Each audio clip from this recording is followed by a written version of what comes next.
Sebelum kita masuk ke cerita, bagi Mas E dan juga Mbak E yang belum subscribe, silakan klik subscribe sekarang juga. Dan bagi yang sudah subscribe, semoga kalian di sana sehat-sehat selalu agar bisa mendengarkan cerita terbaru dari Mang Ripan. Dan tidak usah lama-lama, ini dia ceritanya. Selamat mendengarkan. Usai meninggalnya sang ayah 3 bulan yang lalu, kini aku dan kakakku yang bernama Dandi mendapatkan warisan rumah dari peninggalan almarhum. Ibu kami telah wafat saat dulu kami masih duduk di bangku SMA. Beliau wafat karena menderita asma bawaan dari keluarganya yang dulu. Ayah kami memang bisa dikatakan sebagai orang kaya karena ia mempunyai sebuah perusahaan yang bergerak di bidang arsitek. Dan kini aku dan kakakku lah yang meneruskan perusahaan tersebut. Meski kendalinya masih kebanyakan dikerjakan sama kakakku karena aku baru beradaptasi di perusahaan itu. Usia kami berdua kala itu sudah bisa dibilang matang dan siap untuk menikah. Tapi aku tidak akan menikah sebelum kakakku menikah terlebih dahulu. Meskipun sebenarnya aku sudah ada calon sendiri. Almarhum ayah meninggalkan 2 rumah yang bisa dibilang megah, di mana satu untukku dan satunya lagi untuk kakakku. Meskipun sekarang kami masih tinggal di satu rumah dan rumah yang satunya itu masih kosong. Hanya ada pembantu dan tukang bersih kebun untuk mengurus dan merawat rumah itu agar tetap bersih. Keseharian kami seperti biasa, bangun pagi, sarapan, ke kantor dan bahas perusahaan bahkan meeting bareng dengan klien-klien kantor. Dan alhamdulillah, perusahaan yang kami lanjutkan itu semakin berkembang dan banyak tawaran kerja sama dari proyek-proyek besar. Singkat cerita, 1 tahun telah berlalu dan kini Dandi sudah mendapatkan calon istri. Mereka ketemu tak sengaja saat sedang rapat kantor dan calon kakak iparku itu bernama Dea. Kala itu, Dea adalah perwakilan klien dari perusahaan lain dan ada kerjasama sehingga Dandi tak sengaja bertemu dengannya dan langsung jatuh cinta padanya. Dia cantik dan juga berwawasan luas. Mungkin itulah kesan pertama dari kakakku. Dan akhirnya kakakku tertarik sehingga mencoba menjalin hubungan dengannya. Usai baru kenal 3 bulanan dan udah sering ketemu, akhirnya Dandi ingin segera menikahi Dea. Lalu Dandi malam itu mengatakan kepadaku soal persetujuannya dia akan menikah dalam waktu dekat. Oh ya, namaku Reni Paus. Malam itu, aku dan kakakku kebetulan sedang makan malam bersama. Dan seperti biasanya semua makanannya sudah dihidangkan oleh Bitanti.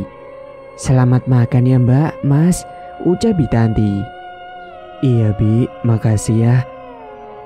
Oh iya Bi, ayo kita makan bareng aja. Nggak usah Mbak, Bibi makannya di belakang rumah aja kayak biasanya sambil menikmati malam. Ya ampun Bibi, sekali-kali sini kali makan bareng. Udah dilanjut aja Mbak, Mas, Bibi ke belakang dulu ya. Aku yang mendengar ucapan Bibi hanya menghela napas panjang. Setelah Bitanti pergi ke belakang, tiba-tiba saja kakakku ingin mengatakan sesuatu kepadaku. Ren, kakak mau ngomong sama kamu boleh? Ya tinggal ngomong aja kak. Kakak rencananya mau menikahi Dea. Gimana menurut kamu? Ya kalau aku sih setuju aja kak. Kan kakak yang milih. Yang nentuin pasangan kan juga kakak sendiri. Kalau aku sih cuma bisa bantu doain yang terbaik aja buat kakak. Menurut aku Kak Dea baik kok orangnya. Cantik, pintar lagi. Dan udah beberapa kali kan ketemu sama aku. Dan kita nyambung kalau ngobrol. Kalau gitu berarti kamu setuju kan kakak nikah sama Dea? Iya kak, aku setuju. Kalau itu memang baik untuk kakak. Makasih ya dek. Iya kak, sama-sama.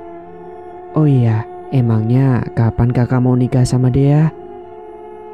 Kira-kira sih paling 2 bulanan lagi dek. Doain ya semoga lancar. Pasti kak. Singkat cerita, 2 bulan kemudian Pernikahan antara Dendi dan Dea pun terlaksana dengan mewah dan meriah di sebuah hotel dan dihadiri oleh para tamu-tamu penting. Bahkan aku sangat antusias ketika kakakku menikah, karena aku pun ikut bahagia bisa menyaksikan kakakku itu menikah dengan wanita pilihannya. Aku juga mengucapkan selamat kepada kakakku dan juga Kak Dea yang kini telah menjadi kakak iparku. Selamat ya kak.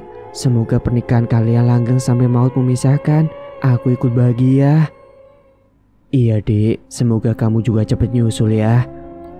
Makasih ya Reni, kamu sudah mau menerima aku. Ya itu pasti dong kak, kan kakak sekarang sudah menjadi kakak iparku. Usai pernikahannya, Dendi dan Dea mereka memutuskan untuk tinggal di rumah satunya yang masih kosong. Dan aku kini tinggal di rumah ini hanya dengan Bitanti. Bitanti memang sejak dulu sudah ada di rumah ini bersama keluarga, bahkan sejak aku dan kakakku masih kecil. Kini akhirnya Dendi dan Dea pun hidup bahagia dan mesra di rumah itu. Sungguh kebahagiaan awal-awal pernikahan yang sangat dinantikan oleh semua orang. Namun hingga tak disangka akan terjadi suatu hal yang sangat tak diharapkan. Apakah itu? Kita bahas nanti. Setelah Dendi menikah, kini Reni yang juga sudah punya calon berencana akan menikah dengan segera. Calonnya itu dia temukan ketika dia dulu masih kuliah, karena mereka kala itu kuliah bareng di satu universitas. Dan kini calonnya itu bekerja di sebuah perusahaan yang ada di kotanya dan menjabat sebagai HRD. Pacar Reni ini bernama Willy. Dia tampan, tinggi dan putih. Dan karena hal itulah banyak wanita yang tertarik padanya saat mereka pertama kali melihat dirinya itu. Namun meskipun begitu, Willy sudah pernah berjanji kepada Reni untuk tetap setia dengannya. Saat itu, Reni pergi ke rumah Dendi bersama dengan Willy untuk meminta izin kalau mereka akan segera melangsungkan pernikahan. Waktu itu Reni mengajak Willy ke rumah kakaknya saat malam hari, karena sejak pagi sampai sorenya mereka sibuk bekerja masing-masing. Dan sesampainya di rumah Dendi, mereka disambut dengan hangat dan tidak lupa Dendi serta Reni memperkenalkan Dea dengan Willy karena mereka belum berkenalan. Ya udah, yuk kita makan malam bersama. Kebetulan aku masak banyak, ucap Dea. Wah, kakak bisa masak ya ternyata. Iya dong Ren, makanya yuk kita coba masakan aku. Enak loh. Hebat kakak punya istri kayak Kak Dea. Sudah cantik, pinter, bisa masak, idaman lah pokoknya, ucap Rani memujinya. Ah, kamu bisa aja Ren. Udah, gak usah muji terus. Kan aku jadi salah tingkah nih, ucap Dea. Akhirnya malam itu mereka pun makan bersama di rumahnya Dendi. Sekalian Reni akan membicarakan soal pernikahannya dengan Willy. Jadi gini kak, kedatangan aku sama Willy kesini tuh mau minta izin sama kakak. Kalau aku sama Willy mau menikah. Oh ya bagus dong, kakak setuju banget kalau itu. Lah terus kapan mau menikahnya? Tanya Dendi. Setengah tahun lagi kak. Loh kok lama banget? Iya kak, sekalian aku mau ngumpulin uang dulu, timbal Willy.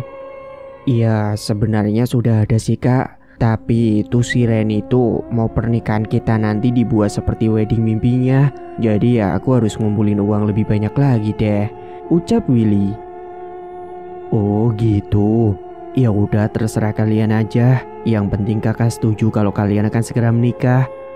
Iya betul, kalian berdua ini cocok loh, timbal dia. Singkat cerita, tak menunggu lama lagi, 6 bulan kemudian waktunya telah tiba. Reni dan Willy pun akhirnya menyusul menikah. Pernikahan mereka dilakukan di sebuah hotel yang mewah dan megah serta dihadiri banyak tamu undangan yang penting. Dan usai sah menjadi suami istri, Willy kini tinggal di rumah Reni karena katanya Reni tidak ingin pindah dari rumahnya itu. Meskipun sebenarnya Willy juga sudah memiliki sebuah rumah, namun dia manut saja dengan istrinya supaya bahagia. Singkat cerita, setelah 1 tahun pernikahannya Reni dan kakaknya yaitu Dadi, keluarga mereka masih baik-baik saja. Hingga ketika usia pernikahannya mereka itu di tahun kedua, mereka sama-sama belum diberikan momongan. Di keluarganya mereka, Dendi dan Reni ini setiap 1 bulan sekali mereka selalu memutuskan untuk pergi liburan bareng, tentu dengan pasangannya masing-masing. Mereka akan berkunjung ke tempat wisata untuk sekedar menghilangkan stres. Namun di tahun ini seolah ada yang tidak beres waktu mereka sedang liburan di Bali. Saat itu mereka menginap di sebuah villa yang ada di sana untuk beberapa hari. Di sana mereka akrab dan selalu asik ngobrol, bahkan mengabadikan momen-momen bersama dengan foto bersama. Namun Reni merasa ada yang tidak beres. Dia merasa curiga kepada suaminya. Kala itu di sore hari, matahari yang hampir tenggelam itu terlihat indah sekali. Dan Reni melihat kalau suaminya itu sedang berbincang dengan kakak iparnya, yaitu Dea, istri dari Kak Dandi. Mereka terlihat sangat akrab sekali. Rani memantau dari kejauhan di depan villa kamarnya dan mereka berdua sedang duduk di tepi pantai sembari menikmati suasana pantai sore itu. Karena villa yang mereka pesan itu tepat sekali berada di depan pantai. Jadi saat mereka keluar akan disambut dengan pemandangan pantai yang begitu indah dan biru. Kok aku rasa Mas Willy sama Kak Dea akhir-akhir ini semakin akrab ya? Apa perasaanku aja? Gumamnya sembari menatap ke arah mereka. Ini mungkin cuma kekhawatiranku aja. Saat itu Reni pun mencoba untuk tetap berpikir positif kalau suami dan kakak iparnya itu dekat karena memang kini mereka telah berkeluarga. Tiba-tiba saja Reni dikagetkan dengan kedatangan kakaknya dari belakang. Kakak ngagetin aja, ucap Reni. Lagian kamu melamun liatin apa sih? Lalu Reni pun duduk di sebuah bangku yang ada di depan villa disusul oleh Dendi kakaknya. Kak, coba deh lihat mereka. Kakak melihat ada yang aneh gak sih hari-hari ini? Tanya Reni. Aneh gimana? Enggak Ren, kamu aja kali yang mikirnya macam-macam. Ya aneh kak, masa ya mereka deket banget gitu ngobrolnya? Loh, kan mereka sekarang sudah jadi satu keluarga sama kita. Mereka kan kakak dan juga adik ipar. Willy suami kamu dan dia istri aku. Iya kak, tapi masa mereka deket banget gitu? Emangnya kakak gak curiga? Udah, kamu jangan mikir macam-macam. Gak baik tahu. Reni pun menghela napasnya dalam-dalam mendengar jawaban dari kakaknya itu. Sesaat kemudian, Reni melihat kalau dia itu genit kepada Willy. Dia mencolek tubuh Willy sambil mereka ketawa asik seperti sedang bercanda. Memang Willy itu mempunyai wajah yang tampan.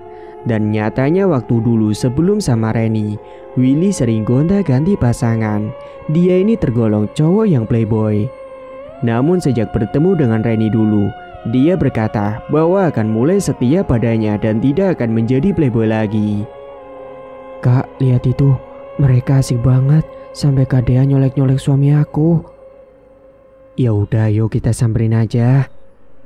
Akhirnya Reni dan Dandi pun menghampiri mereka yang sedang asik ngobrol. Lagi pada ngobrolin apa sih? Kok kayaknya asik banget? Tanya Dandi. Ini loh mas, Willy itu cerita. Katanya dia dulu pernah usilin orang sampai orang itu nangis pas kuliah. Ucap Dea. Padahal sebenarnya mereka tidak ngobrol tentang itu. Namun Dandi dan Reni mencoba untuk percaya saja. Dan setelah kedatangannya Dandi dan Reni, mereka bermesraan dengan pasangannya masing-masing. Singkat cerita, kecurigaan Reni mulai kuat saat tak sengaja melihat isi chat dari ponsel Willy yang kala itu tertinggal di tasnya Reni. Reni melihat dalam pesan yang dikirimkan iparnya itu ada emoticon love-nya. Namun saat akan membacanya lebih dalam, Willy tiba-tiba saja datang dan menanyakan keberadaan ponselnya. Terpaksa Reni pun memberikan dan pura-pura tidak tahu apapun. Dia akan mengungkapnya jika ada sudah bukti yang benar-benar kuat. Kamu nyari apa ya mas? Iya sayang, kamu lihat gak? Ini ada di dalam tas aku tadi, ucap Reni. Oh ya, aku lupa. Makasih ya sayang. Hingga pada suatu hari, Willy ini susah banget untuk diajak me time oleh Rennie. Dia selalu berdalih ada urusan kantor yang belum selesai dan selalu pulang telat. Kala itu, Rennie yang di rumahnya dia minta ditemani oleh Bitanti untuk pergi ke mall. Karena dia ingin belanja dan sekalian mau beliin baju buat Bitanti yang sangat baik hati itu. Karena dia telah merawatnya sejak dulu dengan tulus layaknya seorang ibu. Waktu itu sekitar sore hari, Rennie mengemudikan mobilnya bareng Bu Tanti menuju ke sebuah mall. Dan setibanya di mall, mereka berkeliling muter-muter mencari baju yang disukai. Awalnya Bitanti ini menolak karena tidak enak, namun Rennie tetap memaksanya, dan akhirnya Bitanti pun manut saja kepada Rennie. Saat itu, Bitanti hanya memilih baju 2 saja. Akan tetapi Rennie yang masih merasa kurang puas karena bibinya itu hanya memilih 2 baju. Akhirnya Rennie sendiri yang memilihkan beberapa baju lagi untuk bibinya tanpa diminta. Usai berkeliling ke sana kemari, waktu pun sudah menunjukkan menjelang waktu Isya. Tadi mereka waktu maghrib mampir terlebih dahulu ke tempat ibadah yang ada di mall itu dan melaksanakan sholat di sana. Sekarang mereka hendak makan malam sekalian di resto yang ada di mall itu. Namun baru saja mereka hendak memesan makanan, Bitanti terkejut dan memberitahu kepada Rennie saat dirinya itu melihat Willy dan Dea sedang berduaan di dalam mall itu. Mereka sedang makan bareng dan kelihatan mesra sekali. Bahkan yang bikin terkejut, Dea berkeliut manja kepada Willy dan bahkan mencium pipi Willy. "Mbak, itu bukannya Mas Willy ya?" tanya Bitanti. "Ayo mbak, kita samperin aja, kita labrak sekalian," emosi Bitanti yang melihat hal itu. "Tunggu Bi, jangan." "Loh kenapa mbak?" "Biarkan saja dulu Bi, aku mau ngerekamnya dulu buat jadiin barang bukti." Lalu Rennie melihat ke arah yang ditunjukkan oleh Bitanti. Dia juga langsung geram melihatnya, namun Rennie mencegah Bitanti yang hendak melabrak mereka. Kemudian Rennie mengabadikan momen adegan itu dengan memvideonya. Dan setelahnya Rennie langsung menghubungi kakaknya, yaitu Dandi, dan menanyakan keberadaannya. "Halo, kakak di mana?" "Masih di kantor, masih sibuk." "Emangnya ada apa, Dek?" "Lah terus, Kak Dea sekarang di mana, Mas?" "Katanya sih tadi izin mau kumpul arisan sama teman-temannya. Katanya juga malam pulangnya." "Terus apa Kak Dea akhir-akhir ini sering pergi, Kak?" "Iya, sering izin pergi kumpul sama temen katanya. Bahkan pulangnya juga sampai malam." Dek, Rennie semakin yakin kalau Dea dan Willy selama ini telah berselingkuh. "Kak, kakak kesini ya sekarang. Nanti aku Sherlock." "Emangnya ada apa sih?" "Kak Dea sama Willy bohong mas. Karena mereka sekarang sedang jalan berdua. Itu artinya mereka selingkuh dari kita. Lihat nih video yang aku kirim ke kakak sekarang." Dandi nampak murka melihat video itu. Dia pun berkata akan segera menyusulnya. Namun saat itu tiba-tiba saja Dea dan Willy malah beranjak, dan saat itu langsung diikuti oleh Rennie dan Bitanti kemana mereka akan pergi. Ternyata mereka menuju ke sebuah hotel dan check-in di sana. Semakin geramlah Rennie dan Bitanti. Rennie langsung Sherlock lokasi pada kakaknya. Dan tak berselang lama, Dandi pun menghampiri Rennie yang telah menunggu di depan hotel. Rennie dan Dandi murka diikuti dengan Bitanti. Mereka langsung menuju ke kamar tempat Dea dan Willy sedang selingkuh. Dandi yang sudah sangat emosi langsung mendobrak pintu kamar mereka sampai jebol dengan tendangannya itu. Dia tidak peduli dengan merusak fasilitas yang ada di hotel itu. Itu urusan gampang karena nanti bisa diganti rugi. Dan saat pintu dibuka, mereka terkejut karena melihat Dea dan Willy sedang melakukan hubungan. Dandi yang melihat aksi mereka berdua pun langsung bertepuk tangan melihat itu. "Bagus sekali ya permainan kalian, luar biasa," ucap Dandi. "Jadi kalian selama ini main di belakang kita," timbal Rennie. "Aku gak nyangka sama kamu mas," imbu Rennie. Saat itu Dea dan Willy hanya terdiam tidak bisa berkata-kata. Mereka langsung menutupi tubuhnya dengan selimut karena mereka saat itu sedang bugil bersama. Dan saat itu juga Reni akan mengajukan sidang perceraian dengan Willy tanpa menunggu persetujuan dari Willy. Begitu juga dengan Dandy yang berkata tegas mentalak Dea saat itu juga dan akan menceraikannya. Mulai sekarang aku talak kamu. Aku gak sudi hidup bersama orang yang menjijikan, berbuat selingkuh dengan iparnya sendiri. Ternyata selama ini Dea dan Willy sudah sering ketemuan dan janjian tanpa sepengetahuan dari Dandy dan Reni. Singkat cerita, usai sidang perceraian tuntas, kini Dandy milih tinggal bareng lagi dengan Reni dan juga Bitanti. Dandy mencoba untuk membuang ingatan masa lalunya itu, dan dia mencoba move on dan lebih fokus pada pekerjaannya. Namun tidak dengan Reni. Dia masih tidak terima, bukan karena cemburu, melainkan kesetiaan yang telah dihianati oleh Willy. Parahnya lagi, mereka berdua dapat kabar kalau Willy dan Dea ini ternyata akan menikah usai diceraikan, dan kini mereka tinggal di rumahnya Willy. Reni yang masih dendam, dia berniat untuk membalas perlakuannya Willy dan Dea. Kala itu, Reni sedang pergi bareng dengan temannya dan nongkrong di sebuah kafe. Reni pun menceritakan semua kekesalannya kepada Caca temannya.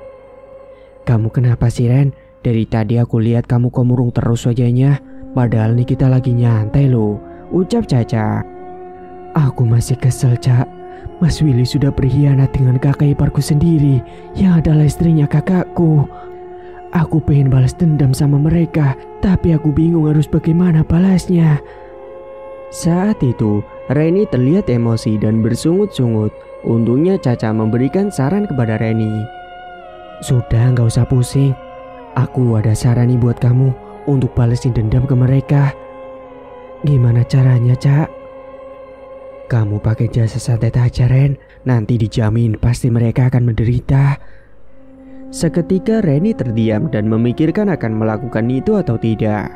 Karena Reni yang tidak tahu apapun tentang santet dan kebetulan Caca yang tahu di mana lokasi dukun santet itu. Nanti Reni akan diantarkan Caca menuju ke tempat dukun itu. Gimana? Kamu mau gak? Nanti kalau mau aku anterin ke sana. Ya udah deh Cak, aku mau. Lagian aku sudah geram sekali sama mereka. Reni pun akhirnya setuju untuk melakukan itu. Tanpa sepengetahuan Dandy, di hari itu juga Reni pergi ke tempat dukun bersama dengan Caca dengan naik mobilnya Reni. Reni izin kepada kakaknya akan pulang telat dan dengan dalih dia mau liburan bersama dengan Caca. Perjalanan yang mereka tempuh lumayan jauh. Hingga beberapa jam kemudian, akhirnya sampai juga di sebuah perkampungan yang masih ada di daerahnya. Namun Reni itu belum pernah sama sekali datang ke tempat itu. Dia hanya manut petunjuk jalan yakni Caca. Mobil Reni kemudian diparkirkan di sebuah lapangan yang ada di sana. Kemudian mereka berjalan menuju ke sebuah rumah kayu yang berada di pojok desa bagian barat dan dekat dengan pohon gede keramat dan juga sungai. Usai menyambangi rumah, mereka mengetuk pintu terlebih dahulu. Permisi. Sesaat kemudian muncullah seorang kakek tua dan langsung menyuruhnya masuk ke dalam rumahnya. Ayo silakan masuk. Setelah sampai di dalam rumahnya Bagandar, Reni langsung menjelaskan maksud kedatangannya itu kepada Bagandar. Jadi kedatangan saya ke sini mau membuat mantan suami saya itu menderita, Mbah, serta istrinya yang sekarang yang tadinya merupakan kakak ipar saya. Saya tidak terima, Mbah. Mereka sudah mengkhianati saya dan juga kakak saya. Bagandar mendengarkan penjelasan dari Reni sambil mangut-mangut. Lalu beliau menjelaskan syarat dan juga ritualnya. Ada syarat dan ritual yang harus kamu lakukan. Apa itu, Mbah? Syaratnya yaitu ayam hitam, remukan abu hitam dan juga 7 kembang kenanga dan serta kain memori hitam. Saya ada semuanya. Kalau kau mau dan tidak capek-capek mencari sendiri, cukup bayar maharnya saja dan nanti kita akan melakukan ritual nanti malam. Iya Mbah, saya mau. Saya akan bayar berapapun. Saya serahkan semuanya kepada Mbah. Malam harinya, mereka pun akhirnya langsung melakukan ritual. Mereka pergi menuju ke sebuah pohon gede. Reni serta temannya hanya akan menyimak apa yang akan dilakukan oleh Bagandar. Saat itu sesampainya di sebuah pohon gede itu, Bagandar langsung duduk bersila dan sudah membawa semua syarat dari rumah. Sementara Reni dan Caca mereka duduk di sampingnya Bagandar. Lalu kemudian Bagandar merapalkan mantranya dengan mulut yang berkomat kamit sambil memotong leher ayam hitam, dan darahnya lalu ditampung di sebuah wadah yang telah disiapkan. Kemudian bubuk abu ditaburkan di wadah itu dan diaduk dan dilanjut dengan 7 kembang kenanga. Usai itu diaduk kembali menjadi satu, lalu diletakkan pada kain mori hitam dan dijadikan sebuah buntelan. Sesaat kemudian hembusan angin kencang datang ke arah mereka, membuat mereka merinding ketakutan. Reni dan Caca saling berpegangan karena takut. Sesaat kemudian mereka melihat ada sekelibat bayangan hitam dan melintas masuk ke dalam buntelan itu ketika Bagandar membacakan sebuah mantra. Hingga setelah ritual pun sudah selesai, Bagandar memberikan buhul itu kepada Reni dan menyuruhnya untuk mengubur buhul itu di dekat rumahnya target. Bawalah pulang buhul ini dan nanti kamu kuburkan di dekat rumah target. Iya Mbah, baik. Oh iya, ini mantranya. Nanti kau bacakan saat sedang menguburkan buhul itu, ucap Bagandar sambil memberikan kertas lusuh yang bertuliskan sebuah mantra. Usai paham dengan penjelasan dari Bagandar, Reni pun langsung membayar maharnya dan segera beranjak pulang dengan Caca.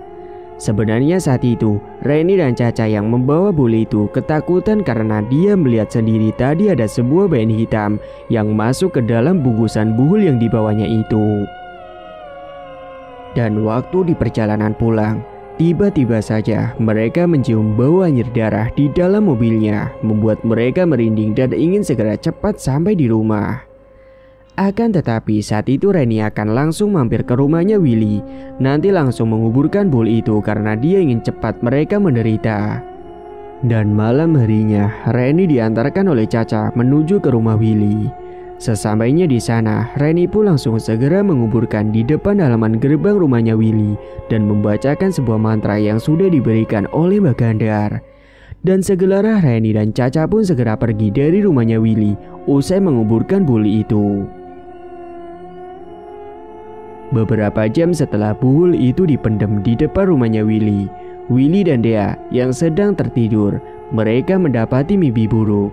Mereka bermimpi berada di sebuah hutan yang sangat gelap dan mereka terikat di sebuah pohon yang besar dengan tali yang kuat.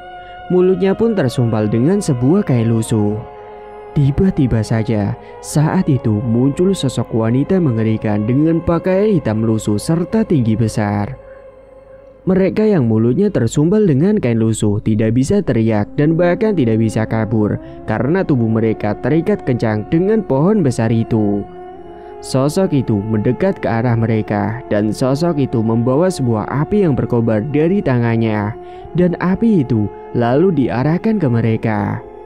Willy terkena kobaran api tepat di anunya, sedangkan Dea kena kobaran api tepat di wajahnya.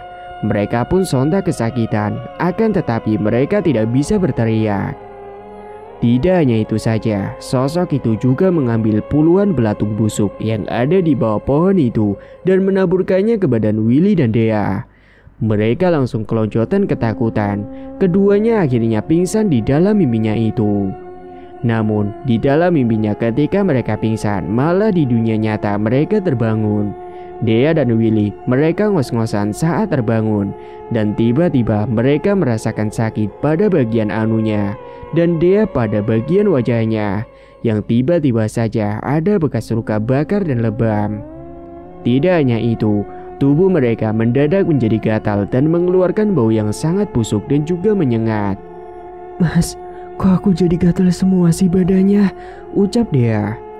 Sama aku juga. Hingga mereka mencoba untuk mandi malam itu juga sampai mereka berebutan. Setelah sudah mandi, namun mereka masih terasa gatal semua dan akhirnya mereka tidak bisa tidur sampai pagi.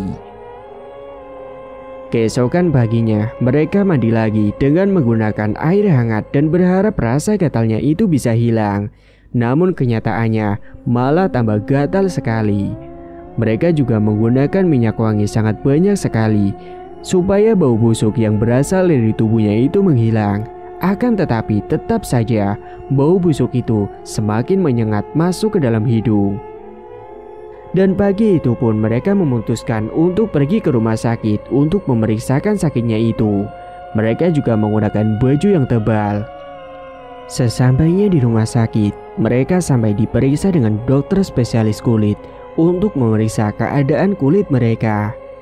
Namun menurut keterangan dari dokter soal gatal-gatalnya yang ada pada tubuh mereka itu hanya alergi biasa, padahal rasanya sangat gatal sekali. Akan tetapi soal lebam dan bekas luka bakar mereka itu tidak teridentifikasi, dan kala itu dokter hanya memberikan obat sesuai apa yang dokter pahami. Hingga mereka berdua pun akhirnya kembali pulang ke rumah. Willy yang biasanya berangkat ke kantor, akhirnya dia hanya di rumah saja karena dia merasakan gatal yang teramat. Takutnya kalau dia berangkat kerja malah nanti tidak fokus sama sekali, apalagi tubuhnya kala itu sangat busuk baunya. Malam harinya, Dea yang sedang menyiapkan makan malam di dapur, dia sembari merasakan gatal-gatal yang ada pada tubuhnya. Tiba-tiba saja, dia melihat ada sekelebat bayangan hitam yang melintas di sekitarnya. Sontak membuatnya terkejut ketika melihat bayangan hitam itu. Dia sampai merinding ketika hembusan angin lewat dan dia mencium bau busuk yang menyengat. Sesaat kemudian dia dikejutkan ada yang mengetuk pintu dapurnya beberapa kali. Siapa yang lewat dari belakang rumah? Kok ada yang ngetuk pintu? Buka nggak ya? Bimbang Dea. Saat itu Dea bimbang dan ragu akan membuka pintunya itu atau tidak, karena dia merasa di belakang rumahnya selalu dikunci. Tapi suara ketukan pintu itu terdengar beberapa kali membuat dia semakin gemetaran dan semakin merinding. Akhirnya Dea pun mencoba untuk membuka pintunya itu. Dia mengendap-endap untuk membuka pintunya. Sementara saat itu, Willy sedang berada di ruang tengah sedang nonton televisi. Ketika pintunya itu dibuka, betapa terkejutnya Dea melihat tepat di hadapannya itu ada sosok wanita tinggi besar dengan rambut acak-acakan, sama persis dengan yang dia lihat di dalam mimpinya itu. Dan sosok itu juga membawa sebuah bola api yang ada di genggaman tangannya. Sontak Dea yang melihat itu langsung terdiam terbujur kaku, tidak bisa apa-apa. Jantungnya berdegup kencang, tubuhnya gemetaran, tangannya pun mulai dingin. Sesaat kemudian akhirnya dia pun ambruk pingsan karena tidak kuat melihat sosok itu. Dia terkapar di ambang pintu dapur. Sementara saat itu Willy mencium bau gosong dari dapur karena dia meninggalkan tempe goreng yang sedang dia masak. Setelahnya Willy pun mencoba mengecek dapur dan mematikan kompornya. Dia mencari keberadaan Dea yang entah kemana. Ini orang kemana sih? Kok masak ditinggal sampai gosong? Lalu Willy terkejut ketika melihat istrinya itu sudah terkapar di lantai tepat di ambang pintu dapur. Dan segera dia langsung membawa Dea ke ruang tengah. Dia mencoba untuk membangunkan Dea yang belum sadar juga. Kemudian beberapa saat kemudian, akhirnya dia pun tersadar. Namun masih dalam keadaan bingung karena dia juga merasakan pusing pada kepalanya akibat terbentur lantai. Kamu kenapa, Dek? Aku lihat ada sosok menyeramkan Mas yang ada di mimpi. Kamu halu kali, Dek. Beneran, Mas. Malam harinya ketika mereka sedang tidur, seketika Willy terbangun karena dia ingin buang air kecil. Akhirnya dia bangkit dari kasurnya dan beranjak pergi ke kamar mandi. Ketika Willy sedang berjalan menuju ke kamar mandi, tiba-tiba saja dia mendengar ada suara tirai kamar satunya yang dia lewati itu terbuka dengan sendirinya. Sontak Willy terperanjat dan melihat ke arah tirai yang terbuka sendiri itu. Namun saat itu dia masih tetap berpikir positif dan tidak menghiraukan lagi. Karena waktu itu dia sudah benar-benar kebelet ingin buang air kecil. Dan dia pun melanjutkan perjalanan menuju ke kamar mandi. Dan saat Willy sedang berada di dalam kamar mandi, tiba-tiba saja Willy mendengar ada suara yang mengetuk pintu kamar mandinya dari luar. Iya bentar sayang, jawab Willy. Dia kira saat itu yang mengetuk pintu itu adalah istrinya yang hendak buang air kecil. Akhirnya Willy pun segera menyelesaikan buang air kecilnya itu dan segera beranjak keluar. Namun saat dia keluar membuka pintu kamar mandinya, dia terkejut karena di depan itu tidak ada istrinya. Loh, Dek, kamu di mana, Dek? Ucapnya sembari mengedarkan pandangan. Akan tetapi tidak ada siapapun di sana. Hingga akhirnya membuat Willy merinding dan dia pun takut, apalagi saat itu waktu tengah malam sekitar pukul 2 dini hari. Sontak dia langsung berjalan terbirit menuju ke kamarnya karena ketakutan. Saat dia sedang berjalan ingin kembali ke dalam kamar, tiba-tiba dia melihat ada tiupan angin di tengkuk lehernya membuat bulu kuduknya berdiri. Dia sampai mengelus lengan tangannya karena merinding. Dan sesaat kemudian dia melihat ada sekelebat bayangan hitam dari pandangan sampingnya. Sontak dia pun langsung terperanjat dan dia tiba-tiba saja mendengar ada langkah kaki dari belakangnya. Saat itu Willy kira dia bercanda dengannya. Tadi ngumpet dan dia sekarang berjalan dari belakangnya. Akan mengejutkan dirinya. Dek, kamu mau bercanda ya? Malam-malam gini kok ngajak bercanda sih? Ucap Willy. Namun tidak ada sautan dari ucapannya itu. Dan itu membuat Willy penasaran. Dia pun langsung mencoba menoleh ke belakang. Betapa terkejutnya Willy ketika dia melihat di belakangnya itu ada sosok wanita tinggi besar. Sosok itu sangat mengerikan dan baunya sangat busuk sekali. Membuat Willy terdiam kaku, tidak bisa bergerak sama sekali. Tubuhnya langsung gemetaran, mulutnya terasa terkunci, tidak bisa berteriak. Sampai akhirnya Willy yang tidak kuat melihat sosok itu pun ambruk pingsan di tempat. Keesokan paginya, Dea yang sudah bangun, dia hendak pergi ke kamar mandi untuk cuci muka. Dia malah terkejut ketika melihat suaminya sudah terkapar di lantai. Mas, kamu kenapa mas?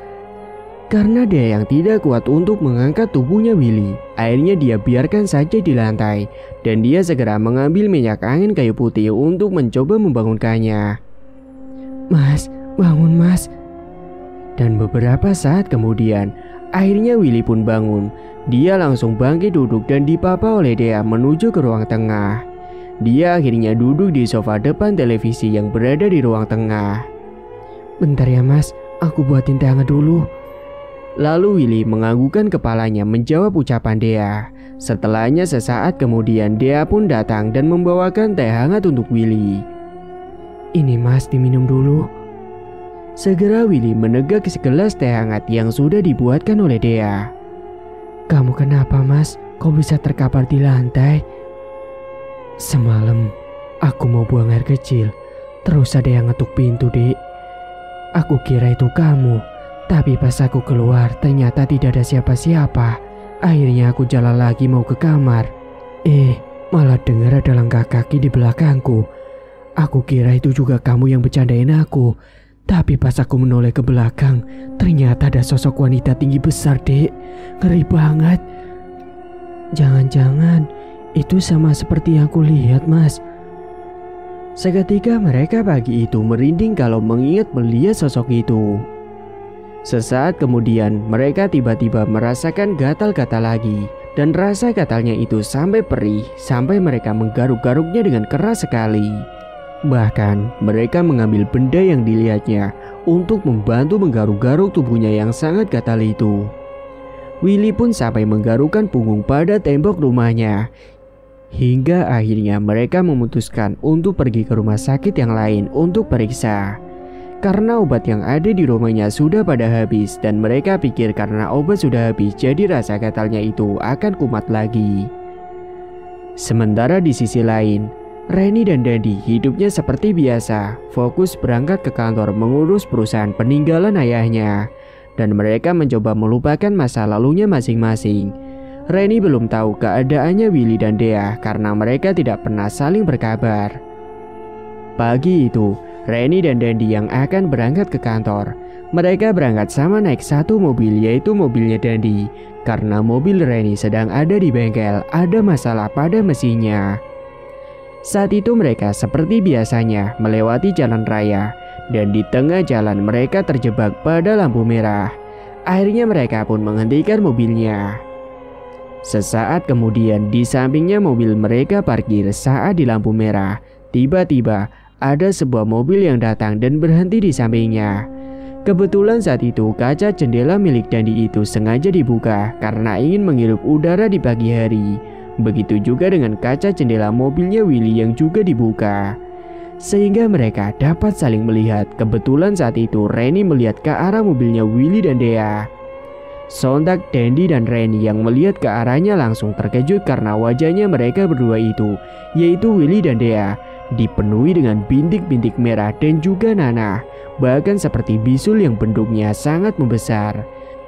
Dandi pun heran melihatnya, namun berbeda dengan Reni yang merasa puas dengan apa yang telah dialami mereka. Apalagi saat melihat Willy menggaruk-garuk wajahnya.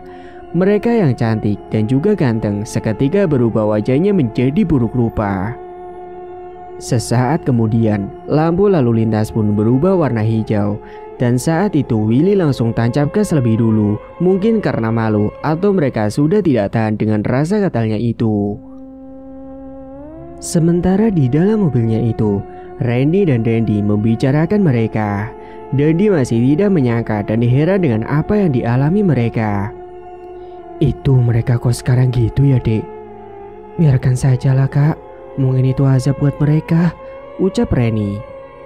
Aku tidak nyangka loh sampai mereka begitu. Apa penyakitnya ya? Udah Kak, gak usah dipikirin.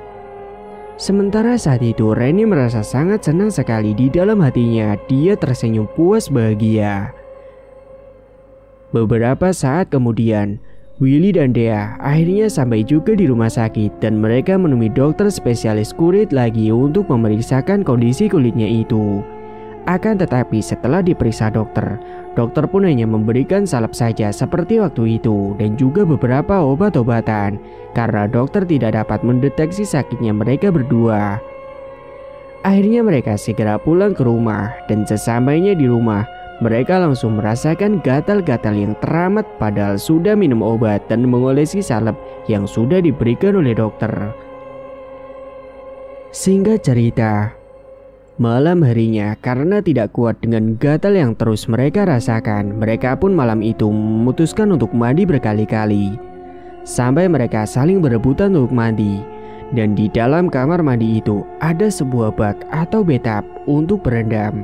Dan saat itu Willy berendam di bathtub itu dengan menggunakan air hangat. Namun tiba-tiba saja dia dikejutkan dengan kemunculan sosok yang sangat menyeramkan yang ada di dalam mimpinya itu. Sosok wanita tinggi besar berpakaian warna hitam datang sambil membawa bola api di kepalan tangannya. Willy yang melihat sosok itu hanya bisa terdiam kaku, tidak bisa teriak karena mulutnya terasa terkunci. Tubuhnya langsung gemetaran, jantungnya berdegup dengan kencang. Hingga akhirnya sosok itu melemparkan bola api itu ke bathtub Willy. Dan air yang tadinya hangat tiba-tiba menjadi mendidih. Willy yang tidak bisa ngapa-ngapain, akhirnya dia pun tewas di dalam bathtub itu terendam air panas. Dan tubuhnya melepuh dan kelelep di bak itu. Dea yang menunggu Willy tidak keluar-keluar, dia pun penasaran dan segera membuka kamar mandi karena memang tidak dikunci pintunya. Dea malah terkejut saat melihat Willy yang mendidih terendam air panas. Dia pun langsung teriak karena tubuh suaminya itu sangat melepuh. Sontak Dea pun segera ingin berayak turun dari tangga dan segera mencari bantuan. Namun saat akan menuruni tangga, Dea terkejut akan kemunculan sosok wanita yang sangat menyeramkan itu. Sosok yang sama persis dilihat di dalam mimpinya waktu itu. Sosok itu berkata kepada Dea, "Kamu akan mati malam ini juga." Bebarengan dengan kata itu, tubuh Dea terlempar dan jatuh terguling dari tangga lantai 2 ke lantai 1.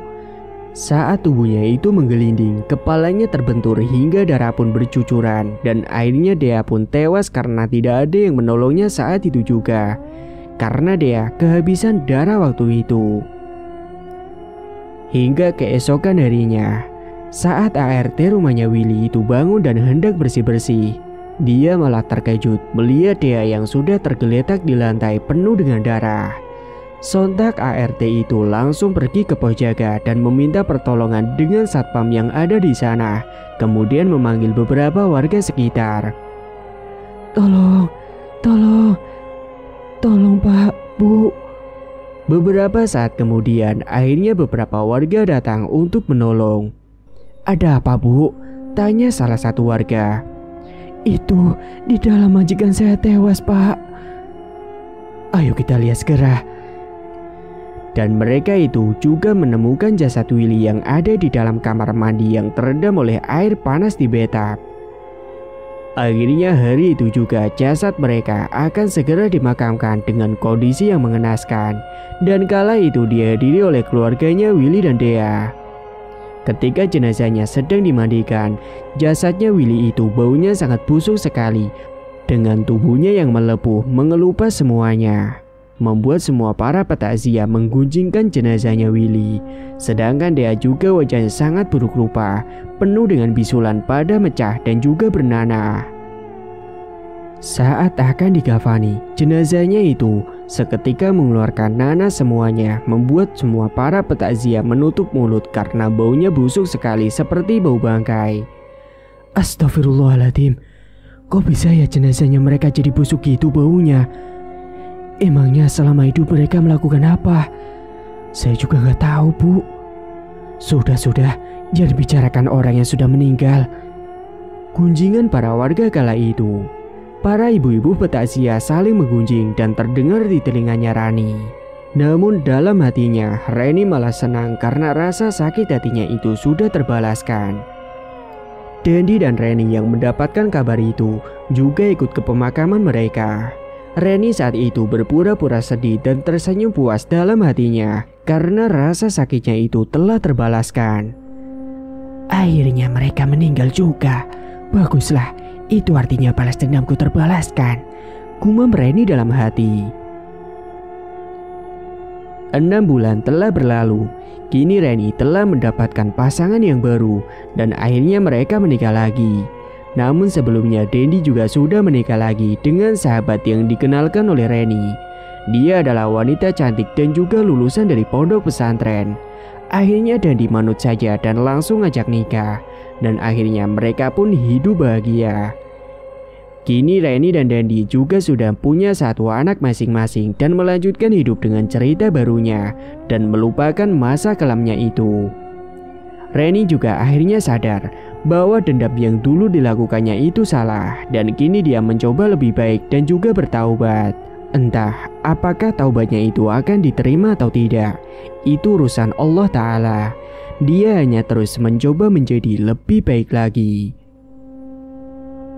Pesan kali ini, pengkhianatan pasti akan selalu berujung sakit hati bagi salah satu pihak yang tersakiti. Jagalah pandangan dan jaga hati kepada para pasangan kita, apalagi jika sudah bersuami istri. Karena pernikahan bukanlah sebuah permainan. Pernikahan itu adalah ibadah terpanjang dan tidak boleh untuk dimainkan. Meskipun sakit hati, jangan sampai dibalas dendam, apalagi dengan cara yang salah. Cukup Allah lah yang akan membalas semuanya. Tamat. Cerita pun selesai. Terima kasih bagi Mas E dan Mbak E yang sudah setia menyimak cerita ini sampai akhir.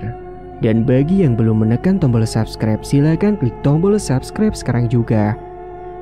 Dan semoga kalian semua dimanapun berada selalu sehat-sehat semua dan dimudahkan segala urusannya.